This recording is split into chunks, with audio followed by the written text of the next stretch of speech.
अख्ख्या महाराष्ट्राला हादरवणारी घटना आज बारामतीमध्ये अनपेक्षितरित्या घडली. जेव्हा बारामती पंचायत समितीच्या निवडणुकीच्या प्रचारासाठी मुख्यमंत्री अजित पवार हे बारामतीकडे येण्यास निघाले. मुंबईवरून निघालेले त्यांचे विमान बारामतीत धावपट्टीवर पोहोचण्याच्या आधी धावपट्टीवरून खाली गेले आणि त्याच ठिकाणी विमानाचे 2 स्फोट झाले आणि त्यामध्ये दुर्दैवानं अजित पवार यांच्यासह 5ही जणांचा मृत्यू झाला. या घटनेनं संपूर्ण महाराष्ट्रच नाही तर भारत देश हादरला. या निमित्तानं आंध्र प्रदेशचे मुख्यमंत्री त्याचबरोबर इतरही झालेल्या विमान दुर्घटना या सगळ्या दुर्घटना महाराष्ट्राच्या आणि राज्याच्या पुन्हा एकदा आठवणीत आल्या.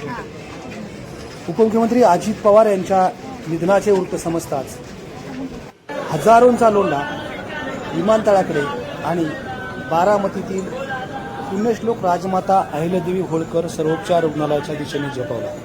या ठिकाणी प्रचंड मोठी गर्दी झाली होती.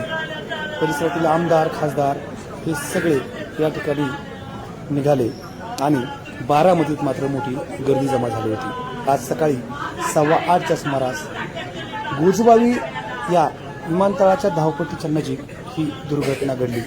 या दुर्घटनेने अवघा महाराष्ट्र शोकमग्न झाला आहे. अत्यंत झपाटून काम करणारा नेता, पहाटेपासून काम करणारा नेता अशी अजित पवारांची ओळख होती. आपण जो शब्द देतो तो तोलतो असे सांगणारे अजित पवार आता मात्र महाराष्ट्राच्या वाट्याला येणार नाही.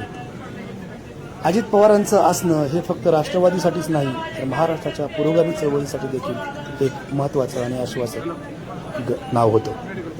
अजित पवार यांच्यासारखा अत्यंत झपाटून काम करणारा उभा महाराष्ट्र माहिती असणारा नेता दुसरा नाही आणि त्यामुळेच महाराष्ट्रात अजित पवार यांच्या निधनानंतर मोठी हळहळ व्यक्त केली जात आहे.